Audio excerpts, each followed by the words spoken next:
बिस्मिल्लाहिर्रहमानिर्रहीम। अस्सलाम वालेकुम नाज़रीन, उम्मीद करते हैं आप सब खैरियत से होंगे। नाज़रीन, आज हम आपके लिए एक और बहुत इन्फॉर्मेटिव वीडियो लेकर आए हैं।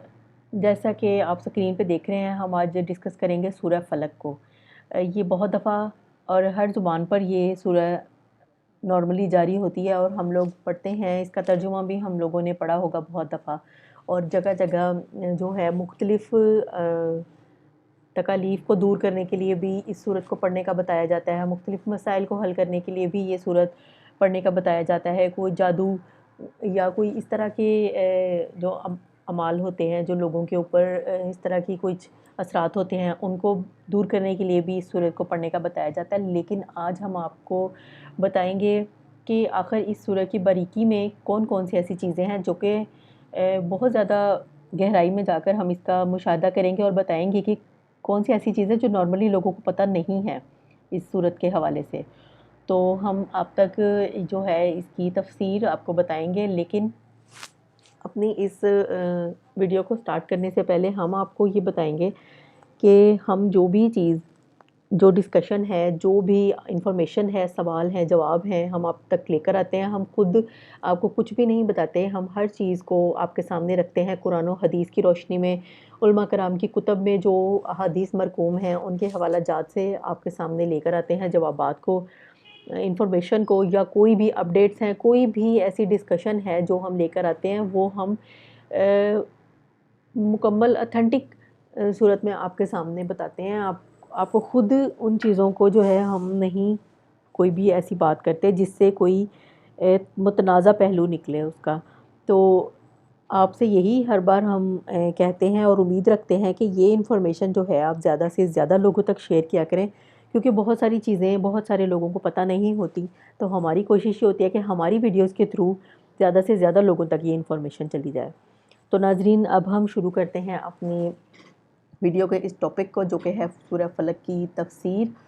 और हम इसको स्टेप बाय स्टेप आपको बताते हैं कि शान नज़ूल इस बताएंगे पहले आपको कि ये सूरत और सूरह नास जो इसके बाद है, जो उस वक्त नाज़िल हुई कि जबकि लुबैद बिन आसम यहूदी और इसकी बेटियों ने हजूर सैयद आलम सल्लल्लाहु अलैहि वसल्लम पर जादू किया, और हजूर के जिस्म मुबारक और आज़ाद ज़ाहिरा पर इसका असर हुआ।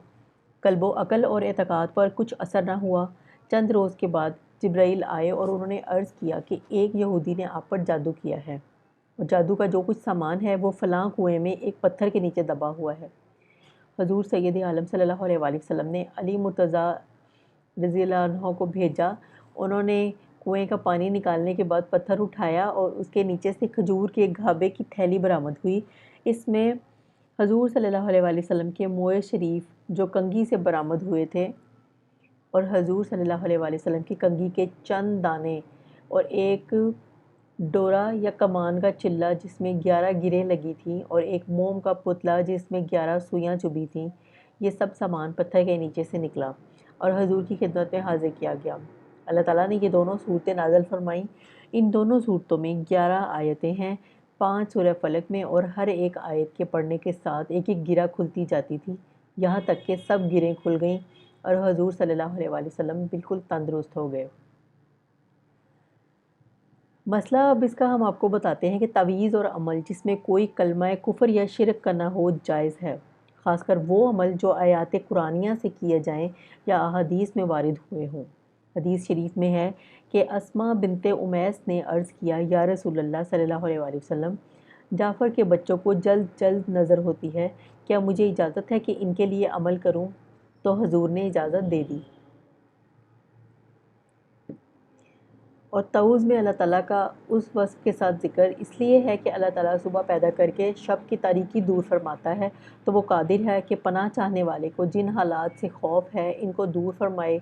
नीज़ जिस तरह शब तार में आदमी तलुए सुबह का इंतज़ार करता है, ऐसा ही ख़ाइफ़ अमन और राहत का मुंतज़िर रहता है।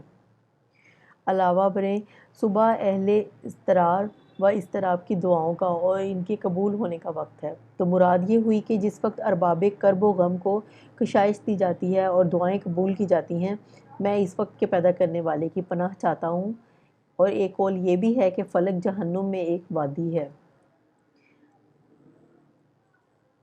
ناظرین، جاندار ہو یا بے جان، مکلف ہو یا غیر مکلف، بعض مفسرین نے فرمایا کہ مخلوق سے مراد خاص ابلیس ہے جس سے بدتر کوئی مخلوق نہیں، اور جادو کے عمل اس کی اور اس کے اعوان و لشکروں کی مدد سے پورے ہوتے ہیں۔ حضرت ام المومنین عائشہ رضی اللہ عنہا سے روایت ہے کہ رسول کریم صلی اللہ علیہ وآلہ وسلم نے چاند کی طرف نظر کر کے ان سے فرمایا، اے عائشہ، اللہ کی پناہ لو، اس کے شر سے یہ اندھیری ڈالنے والا ہے جب ڈوبے۔ یعنی آخر ماہ میں جب چاند چھپ جائے تو جادو کے وہ عمل جو بیمار کرنے کے لیے ہیں اسی وقت میں کیے جاتے ہیں، یعنی جادوگر عورتیں جو ڈوروں میں گرہ لگا لگا کر ان میں جادو کے منتر پڑھ پڑھ کر پھونکتی ہیں، جیسے کہ لبید کی لڑکیاں۔ اور مسئلہ ہم بتاتے ہیں آپ کو کہ گنڈے بنانا اور ان پر گرہ لگانا، آیات قرآن یا اسماء الہ پہ دم کرنا جائز ہے۔ جمہور صحابہ اور تابعین اسی پر ہیں، اور حدیث عائشہ میں ہے کہ جب حضور صلی اللہ علیہ وآلہ وسلم کے اہل میں سے کوئی بیمار ہوتا تو حضور معوذات پڑھ کر اس پر دم فرماتے۔ اور حسد والا وہ ہے جو دوسروں کے زوال نعمت کی تمنا کرے۔ یہاں حسد سے یہود مراد ہیں جو نبی کریم صلی اللہ علیہ وآلہ وسلم سے حسد کرتے تھے، یعنی خاص لبید بن عاصم یہودی۔ حسد بدترین صفت ہے اور یہی سب سے پہلا گناہ ہے جو آسمان میں ابلیس سے سرزد ہوا اور زمین میں قابیل سے۔ تو ناظرین، ہم نے آپ کو حتی الامکان کوشش کی کہ ہم سورہ فلق کی تفسیر آپ کے سامنے رکھیں۔ کچھ ایسی پوشیدہ باتیں جو کہ سب کو تفصیل سے نہیں پتہ ہوتی وہ ہم نے آپ کو بتانے کی کوشش کی۔ تو امید کرتے ہیں آپ کو ویڈیو اچھی لگے گی اور آپ اس کو دوسرے لوگوں کے ساتھ بھی زیادہ سے زیادہ شیئر کیجیے گا۔ اس کے ساتھ ہی آپ سے اجازت چاہیں گے، انشاءاللہ ایک اور بہت انفارمیٹیو ویڈیو لے کر آپ کی خدمت میں حاضر ہوں گے۔ تب تک کے لیے اللہ حافظ۔